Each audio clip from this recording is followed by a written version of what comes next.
तर आता त्या काकूंच्या सुवासनी त्यासाठीच आम्ही सगळेजण आलो होतो सकाळीच लवकर. आणि प्रतीक्षा तिकडे शिवला ना झोका देत होती कारण तो झोपायला लागला होता. आणि मी इथं बसले होते सगळेजण, सगळे कामात होते. मग मी पण थोड्या वेळानंतर मग करू लागितलं थोडंफार सुवासनीचा स्वयंपाक वगैरे. आणि त्याच्यानंतर मग आहे ना आम्ही सगळेजण सुवासनी वगैरे जेव घातल्या, देवाच्या पाया वगैरे पाडायला गेलो. आत्या पण आलेल्या होत्या, त्यांना पण सांगितलेलं होतं. आणि इथं लेकरांना खाऊ घातलं. तर गोलू तर काय झोपलाच नाही. त्याच्यानंतर मग हर्षीने आहे ना तर कोंबडा पण होता त्यांचा मसोबाला, तर तो ठेवला होता, तर पकडत होता हा शिव. आणि पकडून आहे ना असं इकडं तिकडं पोरांकडं घेऊन जात होता. तर आता घेऊन चाललाय तो तिकडं त्याच्या दाजीकडं. तर त्याला म्हणलं तिकडं देऊन येतो.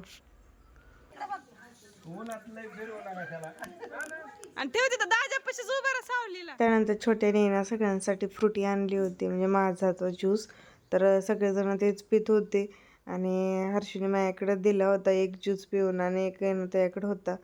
तर सगळ्या लेकरांचं नुसते मस्ती चाललेली होती. नंतर खेळत होते सगळेजण. नंतर संध्याकाळच्या टायमिंगला पण मी आले, कारण त्या दिवशी मला रात्रीनं कुरडवाडीला जायचं होतं. चला तर मग व्हिडिओ आवडला तर लाईक करा.